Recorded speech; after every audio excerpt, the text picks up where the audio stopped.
Respected chair who just left, all the distinguished delegates, and my dear students. Good evening. I think it's very difficult to speak as a last speaker. We have been hearing about the blue economy.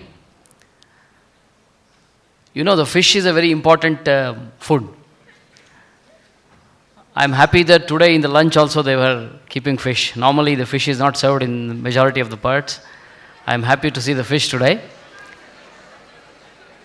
You know, fish, as you know, compared to other foods, fish is highly nutritious and a lot of importance is being to fish culture, fish capture. Mostly earlier it was eaten along the coast, but nowadays even in the interior parts fish is becoming a very important diet in the food. Why? Because fish is highly rich. Nowadays fish is not taken as food, it is mostly taken as medicine because fish and other aquatic sources have a lot of medicinal properties. I'll not go into that. In the background of the blue economy, you also have a sub-theme called sustainability, right?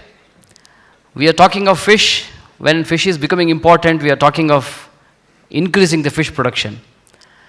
So the fish production is being increased either by way of capture fisheries or culture fisheries.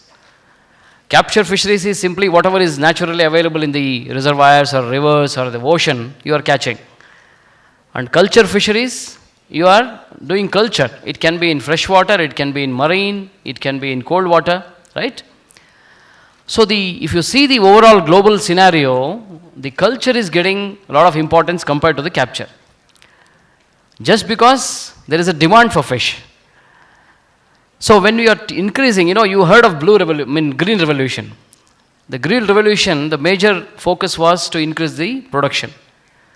Wherein you had a lot of inputs about the pesticides, insecticides, you include a lot of fertilizers. But what is the end of that? We overdid it. Now we are bothered about problem of pesticides, insecticides in our food. Now none of the fruits, none of the vegetables you can eat safely. They are not safe anymore. So now we are going for organic farmed vegetables and fruits. So when we are talking of blue economy, my major concern would be production should be increased because there is demand. But at the same time, we must be concerned about the sustainability, right?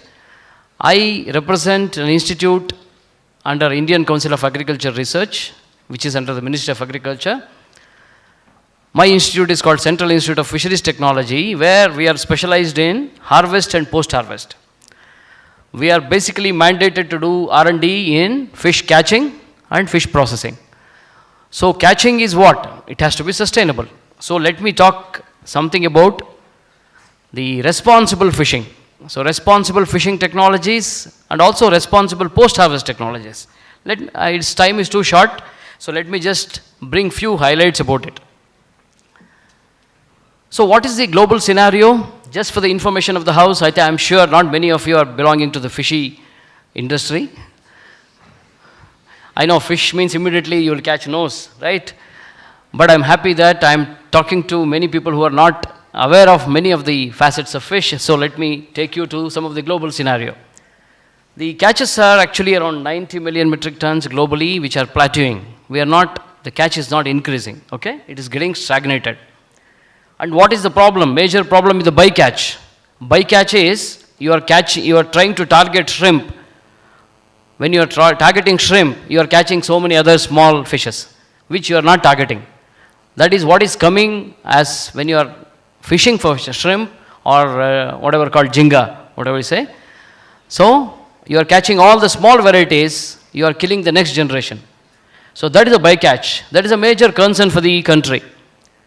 And major fishing countries are China, Indonesia, US, India and Russia. We are also one of the leaders you should be proud of. And we have the fishing fleets of nearly 4.6 million vessels. And when we are talking over capitalization, that means we have more number of fishing vessels than what is required. And not only in the terms of number of fishing vessels, the power of the fishing vessels, the engine power. Suppose you need 200 horsepower, we have 600 horsepower in each vessel. So that is what is the concern. And also subsidies. I think many of the earlier speakers were talking about subsidies. And IUU, that is illegal, unreported and unregulated fishing. That is another major concern in the globally. Okay, that is also a major concern which we need to address. And if you see the capture and the culture, if you see generally, like in India also, in India if you see the capture is stagnating, the culture is increasing. That both culture, mostly freshwater, because mariculture is not still picking up. We don't have a policy. For the information I want to tell you, the fisheries is a state subject in the country. You know, the policy is taken by the center, but each maritime state has their own policy. That's why we are not able to implement any of these sustainable measures, because Maharashtra is good in that way. They have implemented a lot of sustainable measures, but that the same thing is not happening in other neighbor states. So what happens, suppose I say, you catch only of this size, fishermen are catching the smaller one, the juveniles, they land it in the neighboring state, because there is no control in the neighboring state. That's the problem. If you see the production, I will not go into that. So aquaculture and capture. So as far as India is concerned, we are nearly catching 10 million metric tons, and marine is 3.49, which is stagnating through the year. But whereas you see, inland was much below the capture, but now every year we are increasing the production in aquaculture. That's the thanks to that, so we are increasing the fish production. And what are the concerns with regard to sustainability? As I said, the catches are declining or depleting, and we have a lot of unregulated increase in the fleet size as well as the power. Fuel is a major concern, okay, because the fishermen are not making any profits. Because all the near shore waters we have already overexploited, and we don't have the capacity to go to the deeper waters. The deep sea fishing is not a very successful venture in the country. So the fishermen have to scout for fish. They have to travel long distance into the ocean. So the fuel consumption is being a major concern. And also we are only targeting the traditional resources. We are not going for some of the unexploited, unconventional resources like myctophytes, oceanic squids. We need to concentrate on that.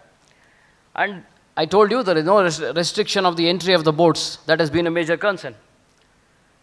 But exports, if you see, whatever we are catching, only 10% we are exporting. But the contribution to the GDP is quite significant. We are contributing 5% of the GDP. And export of mostly the commercial varieties like shrimps, cephalopods, and some of the major commercial fishes. And we are getting nearly 5 US dollar million metric tons. And if you again see, the IUU fishing is a major contribution to this.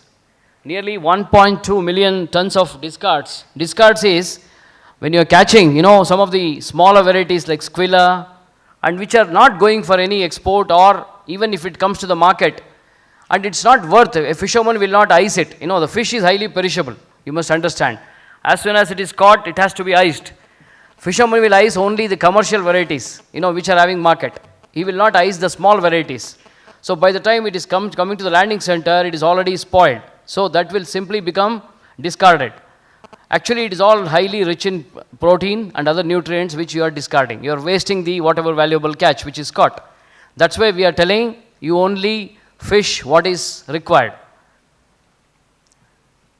You see the discards. I have compared the states, because Kerala is always targeting the shrimp. That's why the bycatch is more. If you go to Gujarat, they are mostly catching fish. The shrimp catch is not much. So there, whatever is caught, there is a market. So that's why the discards are not less, because it goes for manure or fish meal production. In this background, I would like to tell you, because aquaculture is increasing, there is a lot of potential impetus for aquaculture. Feed is the major ingredient, and fish meal is an ingredient for feed. So whatever small you bring, even it is a juvenile, so there is a market for fish meal. That's the reason the small juveniles are caught in the country. So there has to be a policy to reduce that. So I'll just give the mechanized vessels, traditional crafts which are in the country. And you can see the mechanized vessels are increasing, where the traditional crafts which are non-mechanized, which are not having the engine power, they are actually on the decline. You can see in this is alarming, okay? that shows what is the recommended fleet size and what is the optimum, what is presently we have. See, you can see what is actually recommended. You see number of vessels which is operating. It's huge. So that is putting a lot of pressure on the aquatic system. So in turn, it is affecting the sustainability. But the greenhouse gas emission compared to the world average, India is still below, but we need not be complacent because this will go up very soon.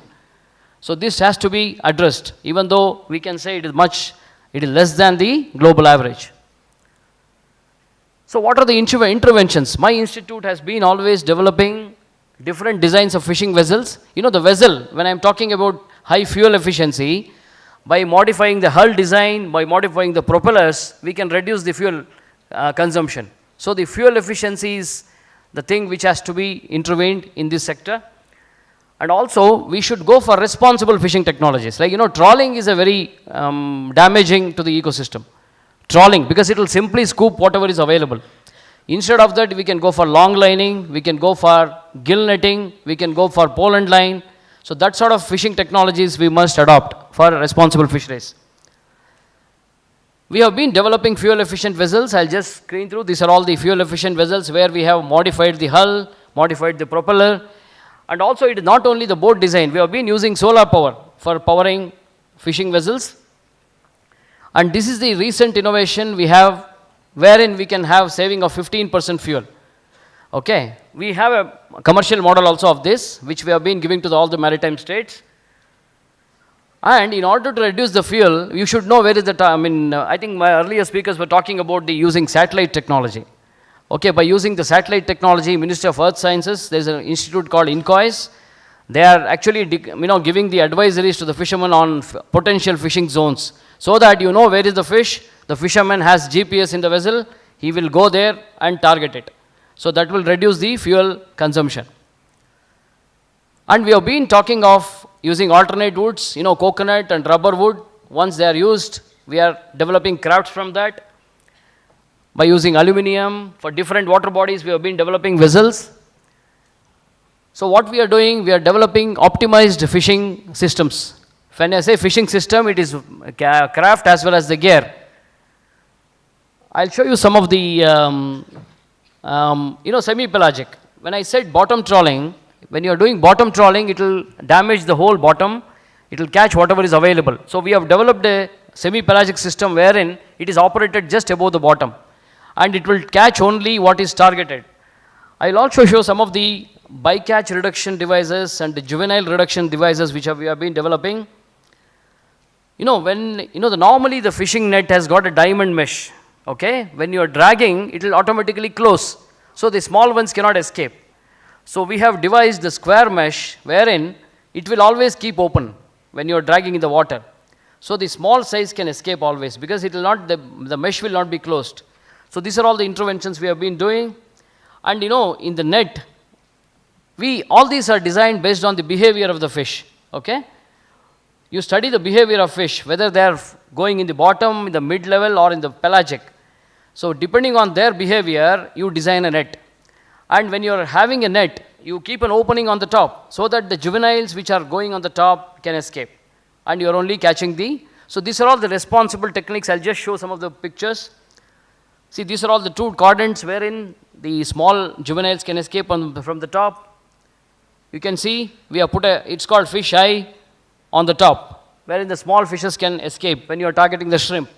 If you are targeting shrimp, the fish should escape. So we have made an opening on the top. See, these are all different designs. This actually, another technique where we have two quadrants. Quadrant is the one which is at the end part of the net, okay, in the trawl. So you can see different designs we have done. And sea turtles, they are another issue. In India, all the nets should have a turtle excluding device. Otherwise, the catch cannot be certified for export. So CAFT has developed a turtle excluding device as a responsible fisheries. So these are all fitted to all the fishing systems.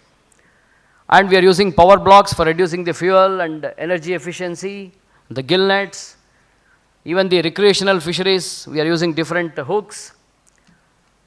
And also hilsa, in West Bengal, hilsa is a very tasty and a very delicacy. The problem is hilsa is not available now. We are importing hilsa from Bangladesh because most of our stocks got depleted because we did not put a conservation measures. So now we have developing the reducing the bycatch and saving the juveniles. And these are all the resources which are not exploited. So we must target these resources. And even the traps, they are all responsible fishing techniques. They will catch only the targeted fish. And this is just the consumption. And when I say whatever is caught, this is highly important as nutritionally, medicinally, industrially. They have a lot of applications. So we must, whatever is caught, which should be judiciously used. So the complete utilization is very important. So finally, what should be the management measures which we must adopt? There should be restriction on the number of vessels, and whatever is available, because we have excess vessels, they should be phased, in a phased manner, they should be withdrawn. In order to withdraw, the government should give some incentives. When we are telling incentive for person who is using responsible fisheries, at the same time somebody is not using, he should be punished or he should be fined. So only when you have an incentive and fining system, the system can be implemented. Otherwise, all these technologies will be in the shelf only. Will not be able to address the sustainability issue. And also the Marine Fishing Regulation Act is being modified in all the states. Some of the states like Maharashtra, I told you, Gujarat, they have implemented a lot of measures, but some more states have to follow. And the legal, mesh size, number of fixing the size of the fish, all these has to be implemented. And just for the information of the house, CIFT, my institute has been doing work on harvest and post-harvest. We have the accredited laboratories for testing. We give consultancy to the fishermen. Whatever designs of the boat and the gear you see in the country, they're all based on our designs. In addition to that, we are doing the, like you have the innovation park. We also have the incubation facility for the entrepreneurs. That's all, gentlemen. Thank you.